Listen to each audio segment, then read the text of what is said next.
Welcome to Supply Circles, stories from the innovators, disruptors and improvers in supply chain management today, brought to you by AI Group. Hello, I'm James Scotland, the General Manager of Supply Chain Resilience for the Australian Industry Group. In this podcast, I ask supply chain innovators, implementers and influencers, how do we as business managers and owners in Australia today build modern, sustainable and resilient supply chains?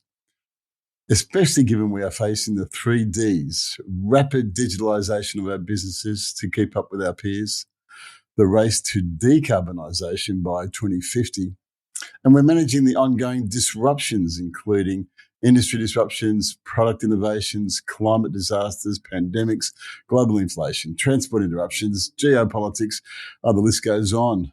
So how do we build modern, sustainable supply chains in such an environment? My guest today will help us. He's a well-known innovator, influencer, and implementer.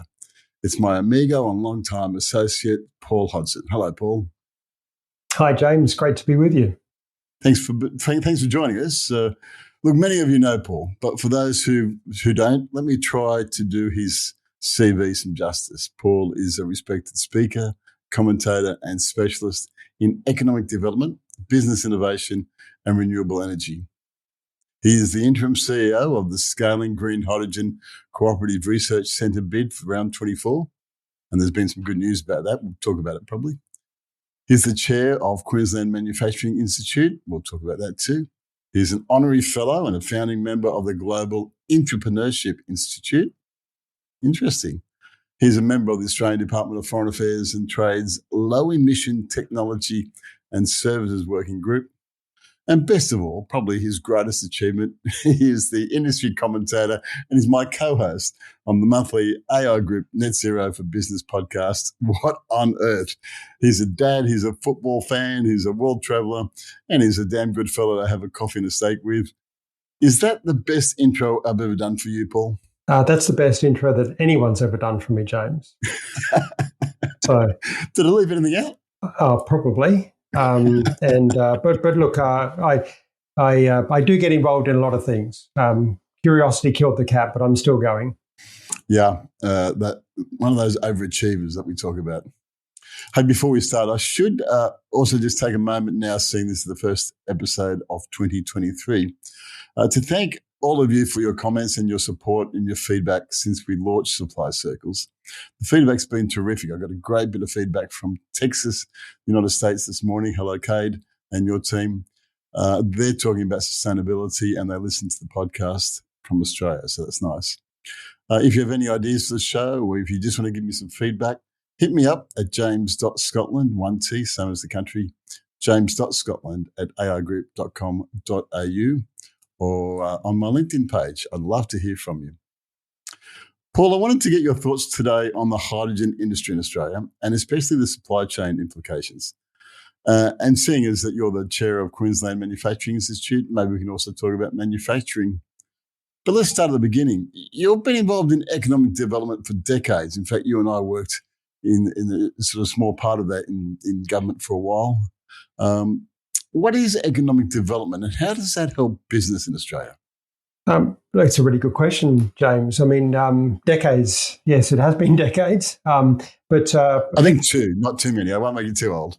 Well, it's been a while. And look, I mean, I've come at economic development from lots of different angles, but it's bringing together, kind of assets and capabilities and building assets and capabilities across a region or a cluster or an industry to really capture the economic opportunity that can come from market opportunities. So globally, regionally, nationally, and really where people see that economic development come alive is in things like investment, in terms of jobs, in terms of enterprise revenue, and ultimately in terms of profitability as well.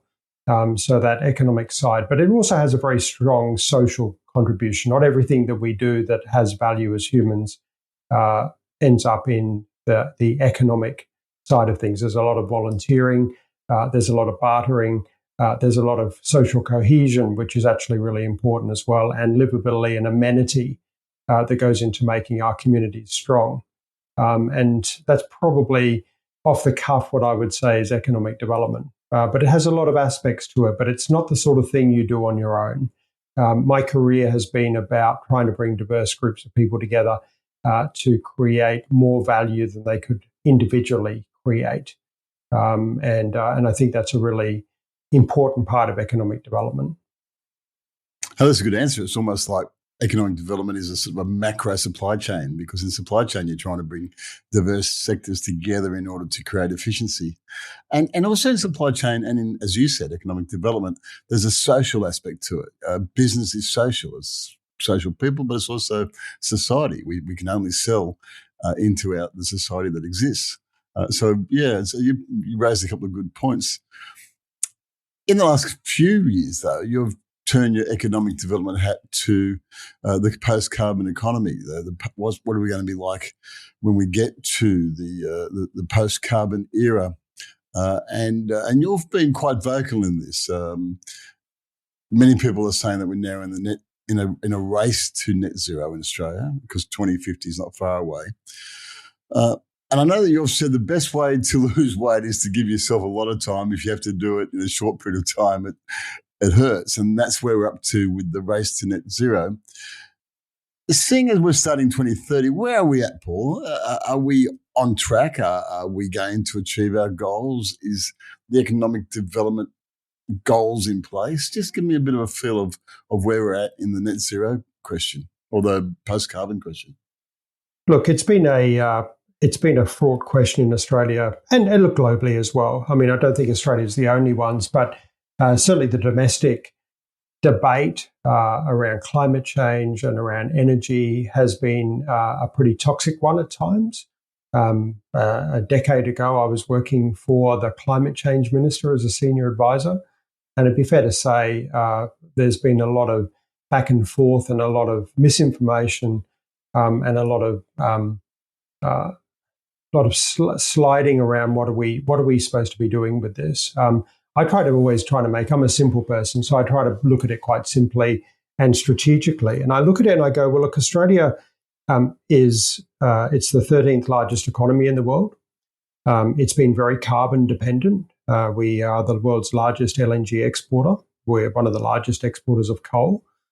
We've got a very coal and partially gas dependent electricity sector. And we've done very well out of that. A lot of our industry has been built over the decades on the back of cheap, reliable, low-cost energy.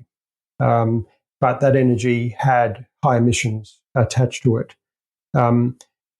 Australia is a still pretty small part of the world, though. And Australia has built a lot of its success off of international markets, international trade, international investment, inbound skilled migration, and more broadly migration, which has actually helped grow Australia and grow our economy as well. And so there's a couple of ways of looking at it. One is to sort of say, well, look, how does Australia decarbonise? How does Australia get to net zero with its own Scope 1 and Scope 2 emissions? So its operations, how we work, a lot of that is easier through the electricity sector. We have vast amounts of solar. I suspect we've got the largest amount of solar radiation of any country on Earth.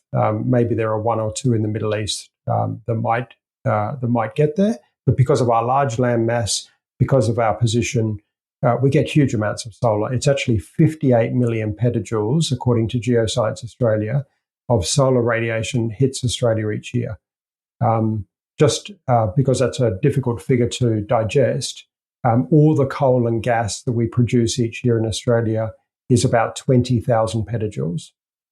So 58. And what was the solar? 58. Wow. 58 million. 58 million. 58 million, yeah, compared to 20,000. Now, I'm not suggesting in any way that we can capture all that 58 million petajoules of solar, but it's a huge resource. And we haven't looked at our renewable resources the way we look at gas and coal and iron ore. We haven't got to that level, I suspect, of maturity and of a stable value chain and supply chain, connected everything up to be able to bring that to market, or a substantial part of it to market, in a similar way to the way we have with other resources. And so that's the domestic one. We are on track. The new Australian government last year changed the decarbonisation target, or the emission reduction target, to 43% by 2030. There's still people that will say that's too slow. Some of the other states, the other governments in Australia, have now come out with things like 85% by 2035. So the ambition is increasing all the time to do more around reducing emissions quickly. But the other challenge, the other opportunity, I think, for Australia is because we're so internationally focused. We are a large LNG exporter, we're a large coal exporter, we're a large iron ore exporter, we export agricultural produce, we have huge amounts of international students returning to Australia. Education's our largest service sector, tourism and others. We actually have very strong connections with the rest of the world. And net zero is a global problem. So Australia, given its resources and its capability, its research, its infrastructure, has the potential to create huge amounts of economic development and prosperity for Australia by manufacturing here, by converting some of those renewable resources into more value-added products and services, and by helping the rest of the world to decarbonise as well. So it's not just what do we do in Australia to decarbonise, but actually how can we position ourselves to do more of the world's heavy lifting and benefit from that in terms of jobs, investment, enterprise revenue, profitability, and future economic and social prosperity for Australians. This seems to be the current conversation, which I really like, which is this doesn't have to be a political or emotional issue. This is cold, hard business opportunities sitting there right for us, and Australia is poised to grab those for a number of reasons, many of which you mentioned. The other thing that's in our favour is that I read in the last couple of days that coal has become our largest export, I think both, people will correct me, both on terms of tonnage of coal exported and the price, because of the Ukraine crisis. It's replacing iron ore as our biggest export.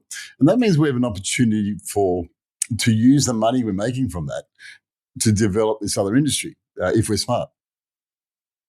Oh, absolutely. And arguably that's what the Norwegians have been doing with their sovereign wealth fund for a long time, right? Is actually taking their oil and gas revenue and actually putting that into, so now things like penetration of electric vehicles into Norway, perhaps the highest in the world, or maybe certainly in the top 5. And absolutely that's true. And it's hard in some ways. It's almost a paradox that LNG and coal at the moment are delivering Australia huge economic benefits. Because partly driven by an energy crisis, a very real energy crisis in Europe, but also that in the transition, it's not a case of switching off, closing down the global energy system for a couple of years, and then we'll be back in 2025. Just keep yourselves busy. We're going to now build something from scratch, right? Yeah. We need coal and we need gas, right? I mean, I still drive my car. I still need petrol. Will my next car be an electric vehicle? Sure. Have I been able to make the case for getting an electric vehicle yet? Probably not. I have solar panels on my roof. I haven't been able to make a case for having a battery. Once I can use an electric vehicle as the battery in an electric vehicle for my electricity needs when my solar panels aren't working, that would be fantastic, right? So a transition is never going to be smooth. It's not a simple pathway, step by step by step. And part of the reason I think that coal and gas are so high in demand at the moment is because the investment in those sectors, in exploration, and in development and construction of mines and the infrastructure and wells and the infrastructure, is likely to be on the decline. So it's not likely that we're going to transition smoothly from one to the other. We need to actually be building up the renewables and the low emission alternatives, but we also have to be pragmatically understanding that people need energy. People will freeze to death in Europe without gas, right? That's absolutely true. People in developing countries, as I saw 20 years ago on a community leadership program in India, girls won't be able to be taught in the evening and to get an education without electricity. I remember visiting a school that had a single light bulb and a whole bunch of girls reading and writing around that in a village. During the day, they're working in the fields. Energy is something I think in Australia we take for granted. I think we've taken it for granted to such a point of view that we don't actually understand that energy security is absolutely vital, and energy is a key driver of economic development. Without energy, there's not much you can do. Well, you raise a good point about it being taken for granted. I've just come back from annual leave, and during my annual leave, I spoke to several of my friends. I had a chance to catch up with long friends, most of whom are business people, and I was surprised. I haven't caught up with them for a while. I was surprised to hear them say that they didn't know anything about hydrogen. They didn't think that it was a coming thing. All the talk was about whether or not batteries in cars are going to cause a rubbish problem, whether or not solar and wind is going to be any good. And I mentioned hydrogen, and they all sort of discounted it as saying it's not part of the equation. And yet you've spent the last few years, at least, in the hydrogen situation. Where are we with hydrogen in Australia? And is it going to be part of our economy in the future? It's part of our economy now, but it's sure, it's been around for a long time, hasn't it?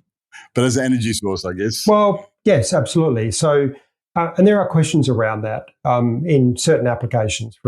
But I guess where I was at NERA, the Industry Growth Centre for Energy Resources. I completed my Masters of Sustainable Development 19 years ago and worked as a sustainability consultant.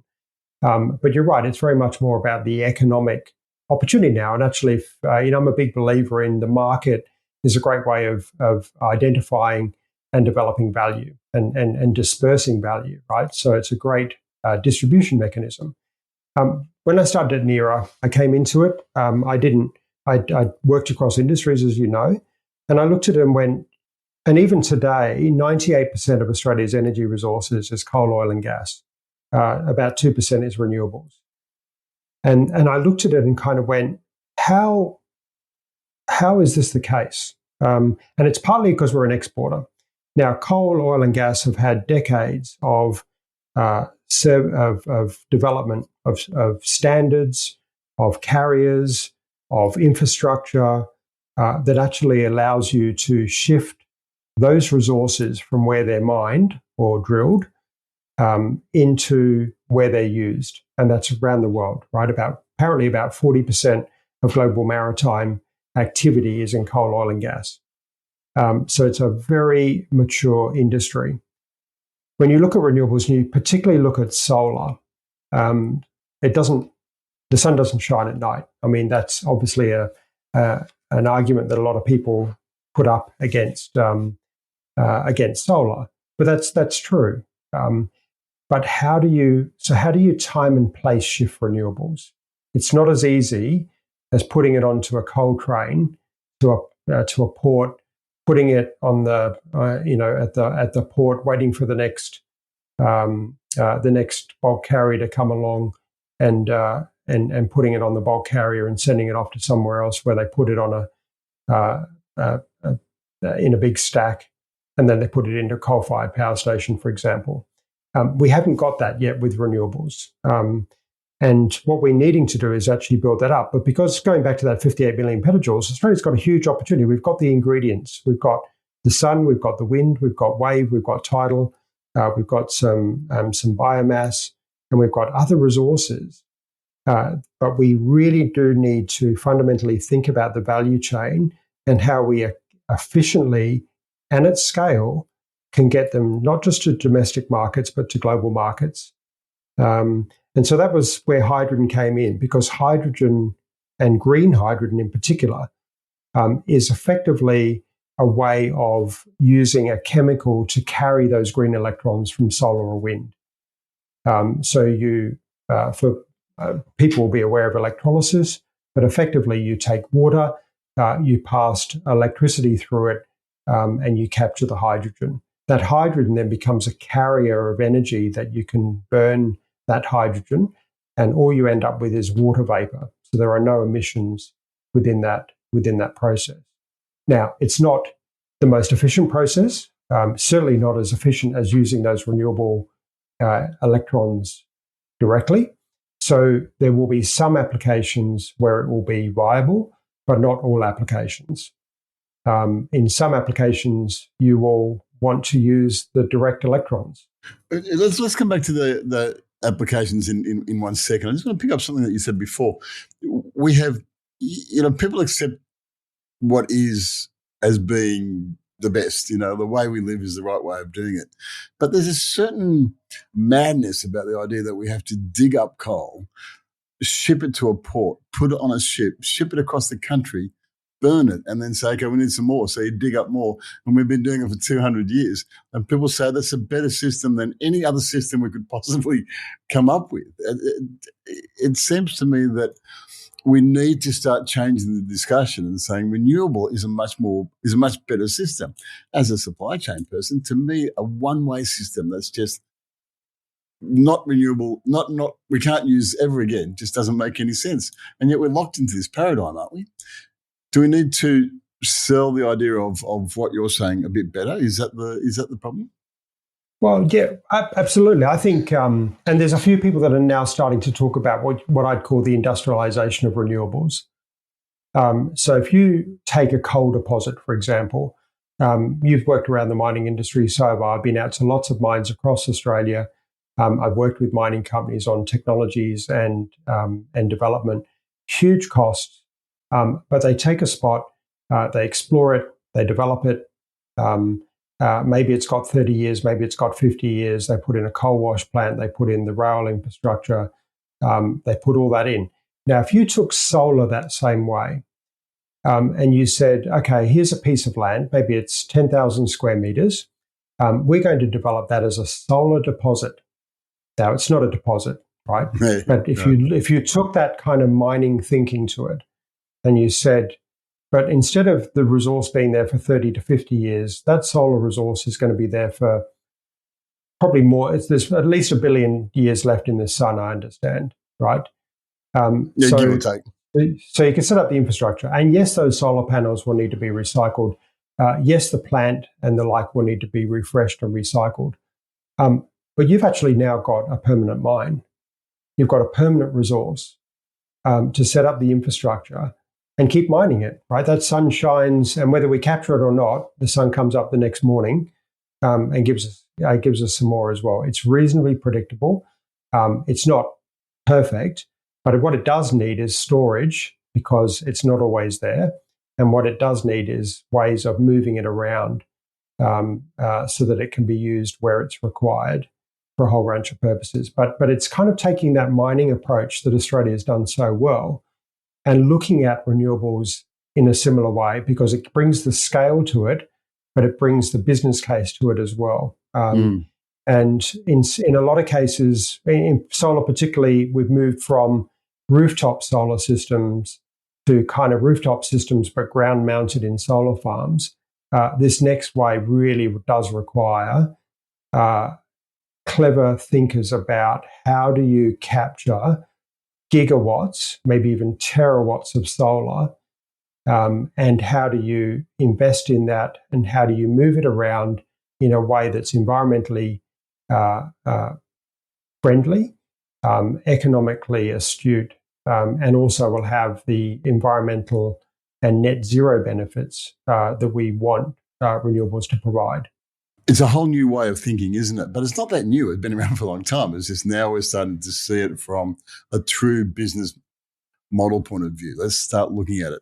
And I know you've said before that, energy is a key part of every business. We should not discount it.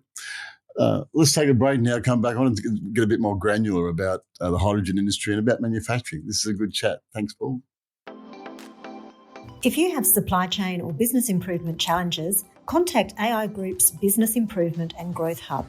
The Big Hub is a library of practical and relevant resources designed to assist member businesses to grow and improve. The Big Hub also includes an extensive network of experienced, pre-qualified business improvement consultants.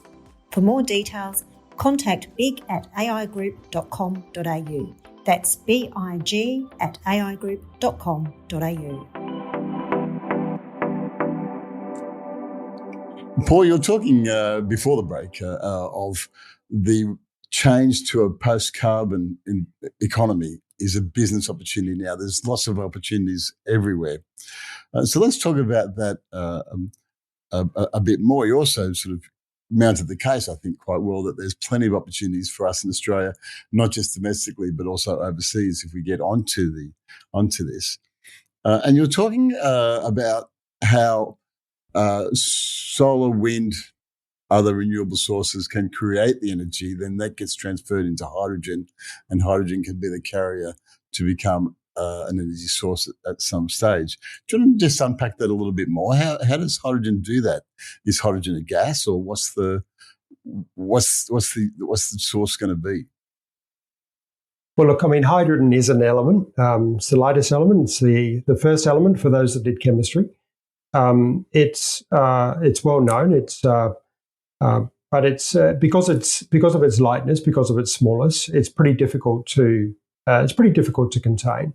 For decades, probably for centuries, as people have been looking at the benefits of hydrogen in it as an energy source.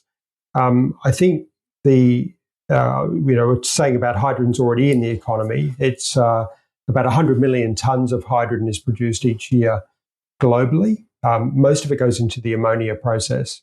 Ammonia is used in fertilizers, it's used in explosives, it's used in a whole bunch of other industrial applications.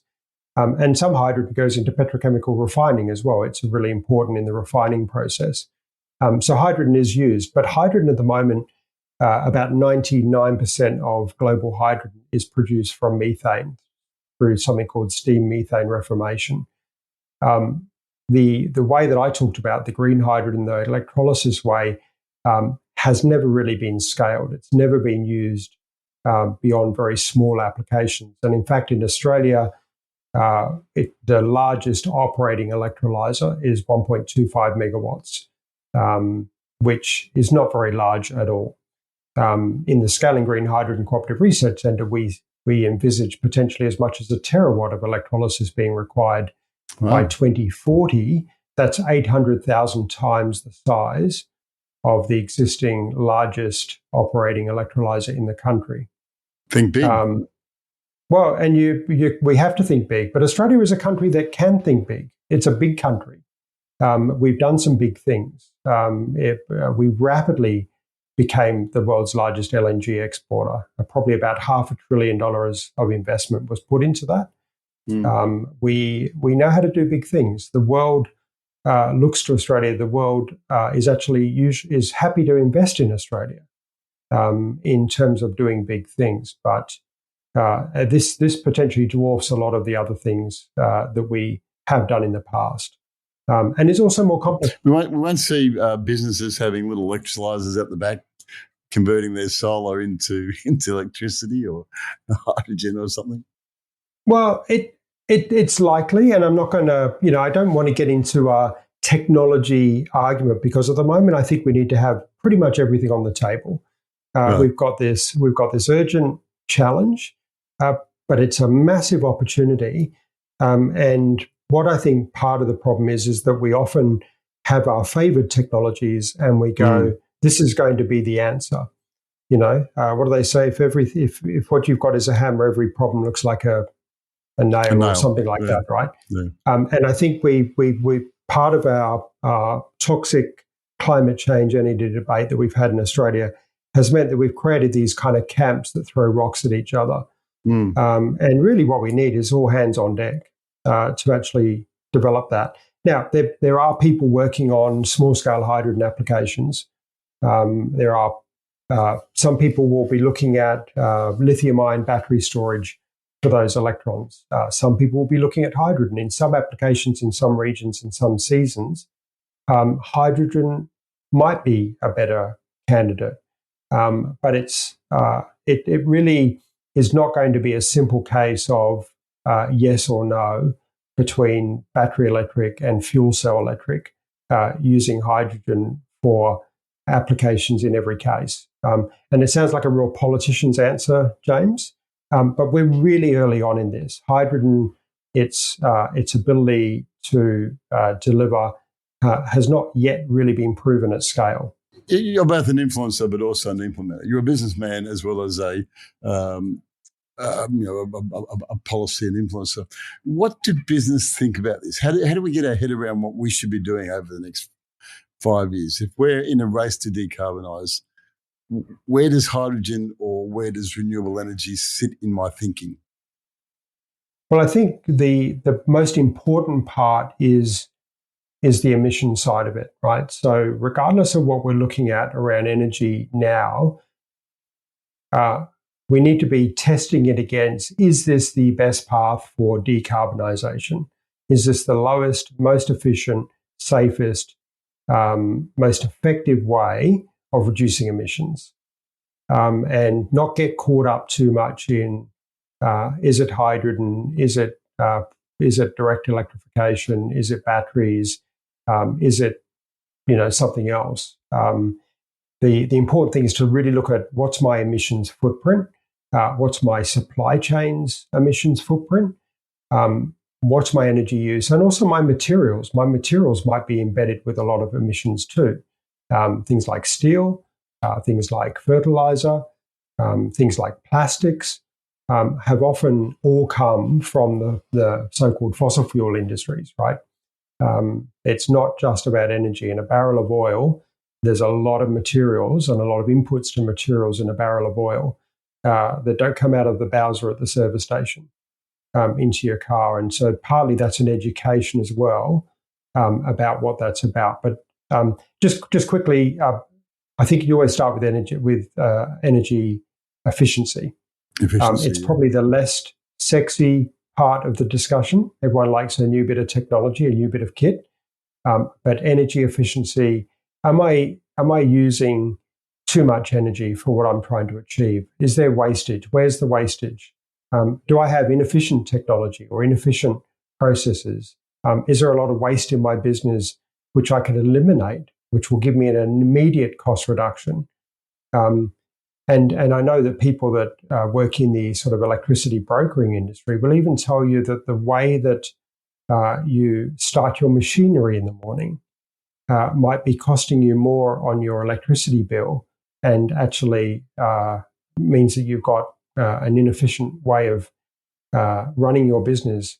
So, seeking out people and programs that can help you. There's a lot of free programs around offered by industry associations and by government to actually help you almost do an audit of that.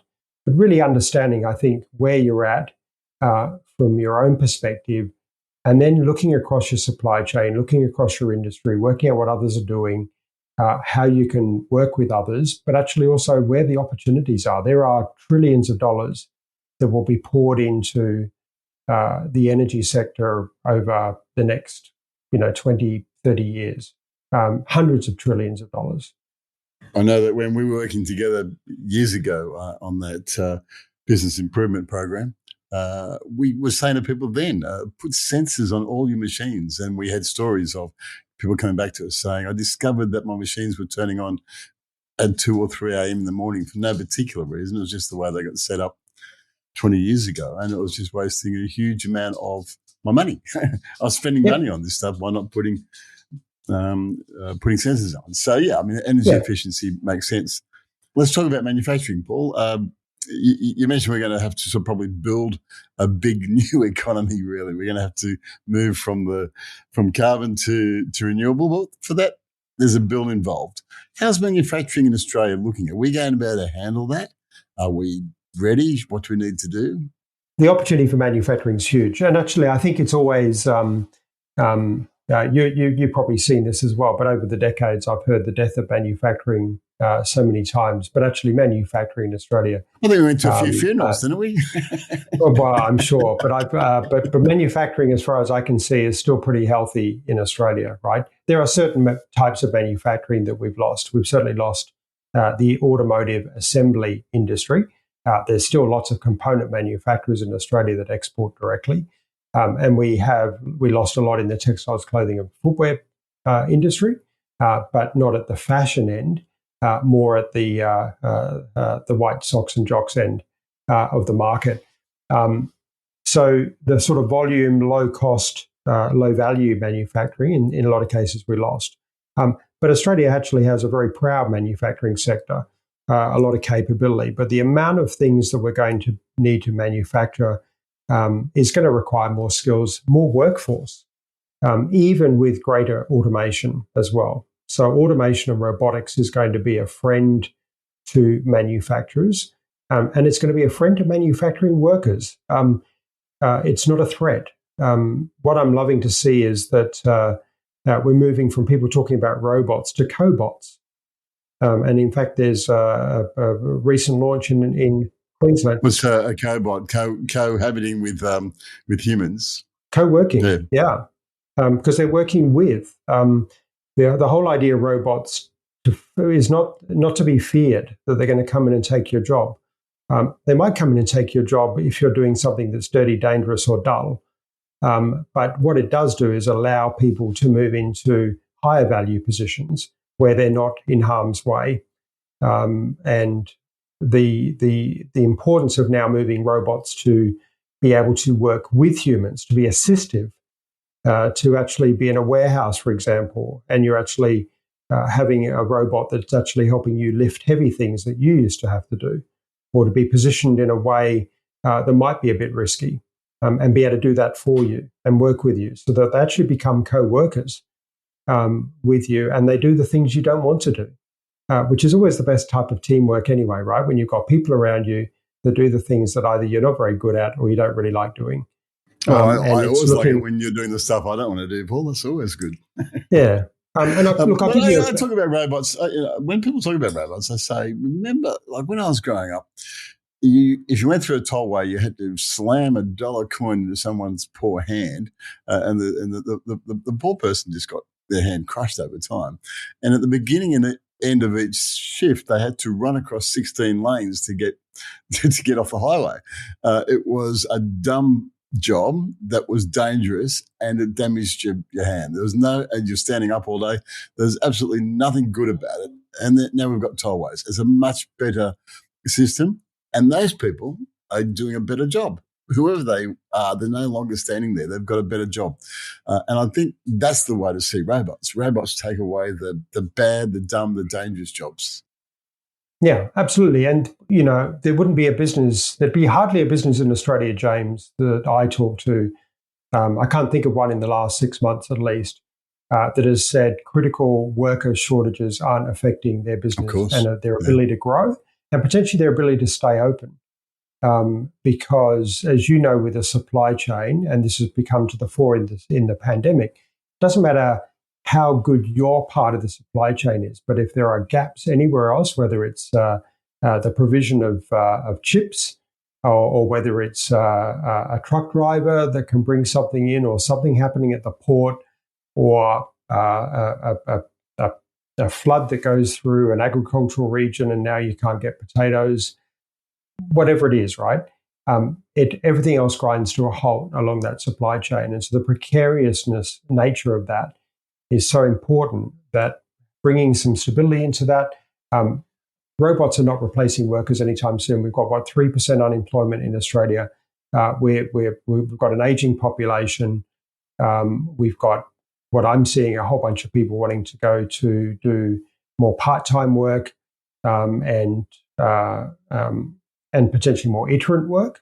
Then, this is not going to change for business very soon. So looking at how you might be able to automate, how you might be able to roboticize, I think that's a word, and you might also be able to outsource and work in a cooperative way with other partners and other organizations within your supply chain who at some point you might have seen as competitors.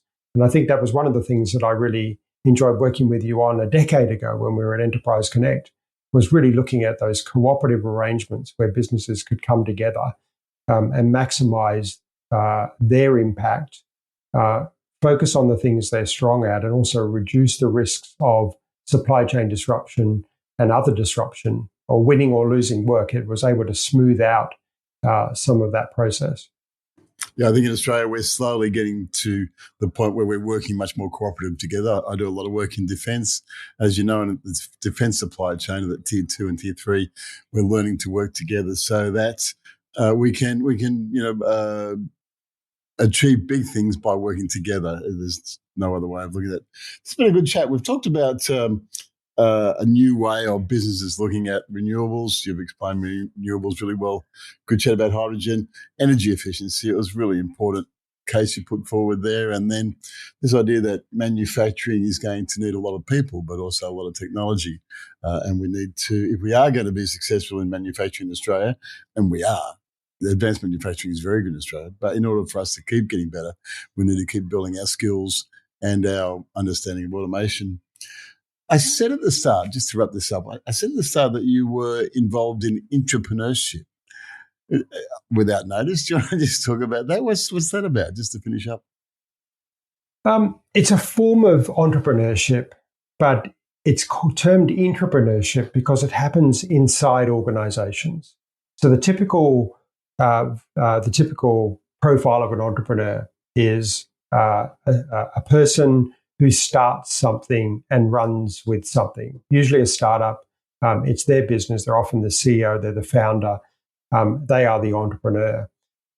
What organizations have found, and what organizations I think are slowly starting to realize, is that entrepreneurial thinking inside your organization is extremely valuable. And particularly when we look at the ambiguity and the uncertainty ahead, particularly when we start looking at worker shortages, supply chain disruptions, and the inherent risks of running a business, that having people inside your business that think entrepreneurially, but enjoy working inside an organization with the resources and the team and being part of something bigger is a really crucial element for a business. Now, why this hasn't always worked is that, when I've worked with businesses, we've often taken them to be quite hierarchical, some command and control kind of. There's been a sense that the founder, the CEO, the executive team, the chair has all the answers. Often that's a veneer, a psychological veneer of imposter syndrome, that I got to run this 100-person business now.